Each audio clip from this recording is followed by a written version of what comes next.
Welcome back to Cure for the Common Game. Today we're going to talk about Diaochan, Artful Beauty. I'm sure I botched that pronunciation. This is a card I've been wanting for quite some time, but it was in Portal 3 Kingdoms and Commander's Arsenal. Commander's Arsenal was evidently a super limited. Apparently they made like 12 and like a million people wanted them. So it's with this particular card, the Commander Arsenal one is actually cheaper than the Portal 3 Kingdoms one. Because, Portal 3 Kingdoms and all.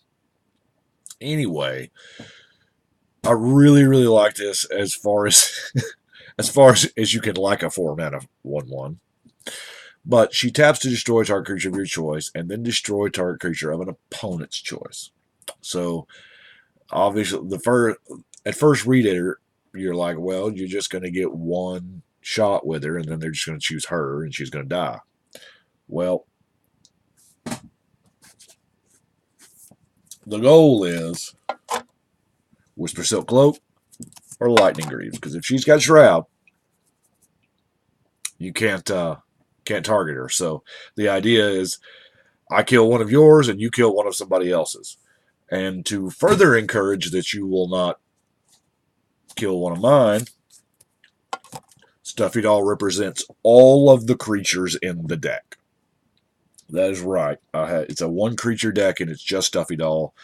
I tried to do other things. Actually, to be honest with you, the first thing that popped in my head, and I did it, is red enchantments. Mainly because I've never done it. Now I see why I've never done it. But you know what? Hey, we're going to do it anyway. I got them grouped by mana cost. I guess that's a thing I'm doing now. Ashling's Prerogative is fuzzy for some reason. Is there too much text? Ashling's Prerogative, odd or even. Nah. Our general's even is one of those that doesn't really, once your general's out, it doesn't really matter for you, but you can, keep in mind, 0 is even. Curses. You can, really encourage the table to swing at somebody else. Smoke. Hey, I know what one creature I'm untapping. Then we have Citadel of Pain. I like the cards that just punish for just playing the game, or in this case, not playing the game. Untap lands, going to take that damage. Vortex, you can't gain life. Veto, that's a good chunk of the creatures. And while it looks, yeah, obviously we're not blocking because, you've got the Stuffy Doll, but we're not blocking. So this encourages to attack other people. I do have the Claws of Valakut and the Granite Grip simply because, well, it's mono red. Yeah, she's probably not getting in there for general damage, but you know what? Why the hell not? She might. And the Claws gives her first strike, so that's cool. Curse the Nightly Hunt. It makes somebody attack, encouraging that stuff. Ancient Ruins. Hey, Brea. What's up? I got you, Shroom. Yeah. Hand to hand. Instant sorceries require an activation but cannot be played. Or, I'm sorry, instants and abilities. Cannot be played during combat. Yeah. All of the cool shenanigans. You're not going to giant growth. I say giant growth because it's kind of like the baseline combat instant. But, yeah. We are what we are, dude. Heat Stroke. End of combat. Yeah. I like Heat Stroke. Tap a land somebody else's turn. Boom. Rivalry. If you got more lands than anybody else, or I'm sorry, during each player's upkeep, if you're Karametra, you take 2 damage. Spell shock. When you cast a spell, you take some damage. Of course, damage can't be prevented. Whenever you tap a land, tap all their lands. Whenever they tackle the dude. I like Total War. I've always liked Total War. You don't attack with it, it dies. This is war. Everybody should be fighting. Ends there in ruins.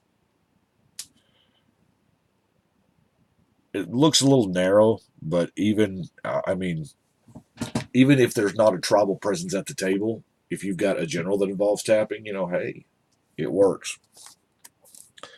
Just flat out bedlam. Mana Barbs. Mana Barbs almost encouraged me to play Urza's Armor, and I still might. Urza's Armor's kind of a good card anyway. Frenzy.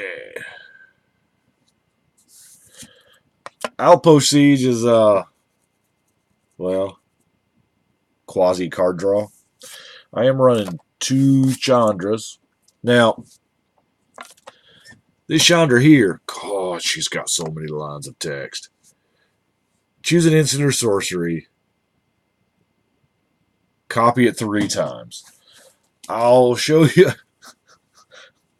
In Magical Christmas Land, Living the Dream, you're going to look at the top 10 cards. You're going to reveal Searing Wind. You're going to copy it 3 times. And then you're going to Increasing Vengeance and then Flashback Increasing Vengeance and deal crazy amounts of damage. Anyway, that's just the way I had it in my mind. It'll never work that way, but hey.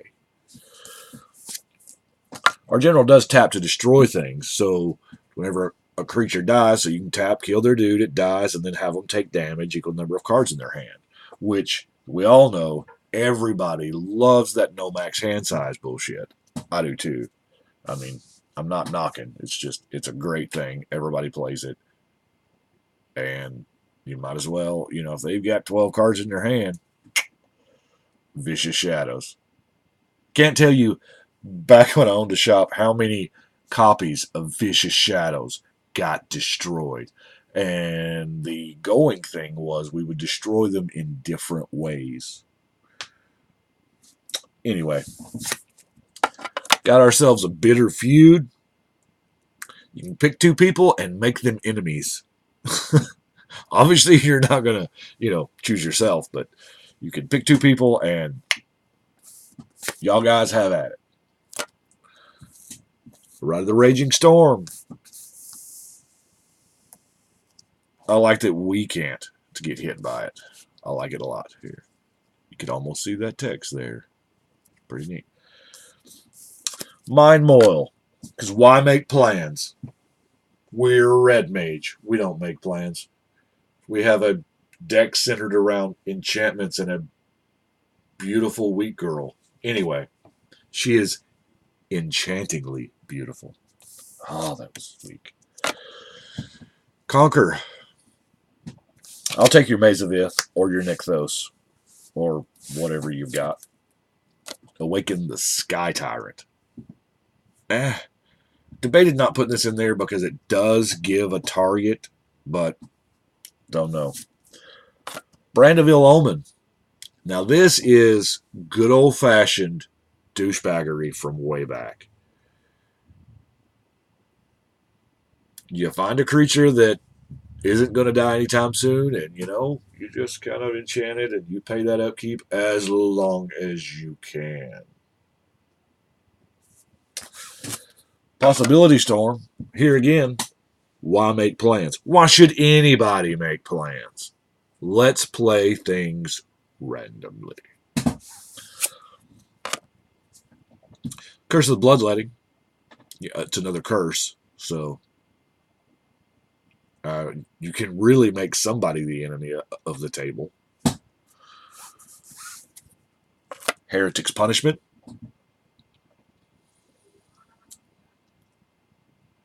I really, really like this.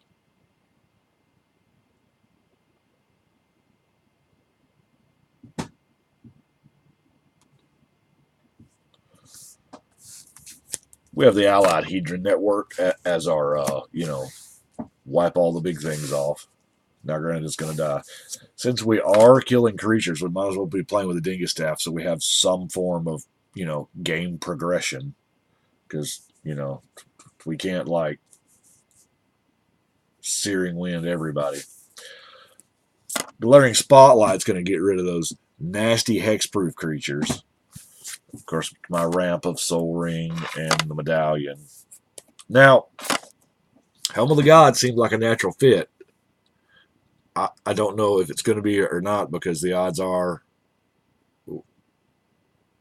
we want her to have hexproof or shroud anyway, but quite frankly, Red doesn't have a whole lot of ways to go and tutor stuff.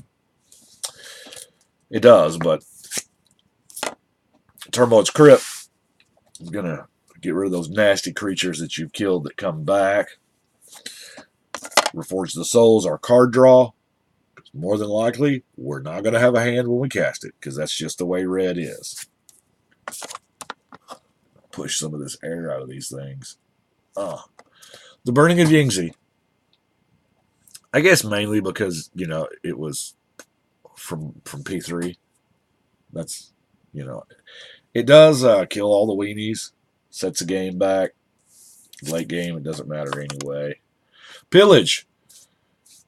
Destroy target artifact or land.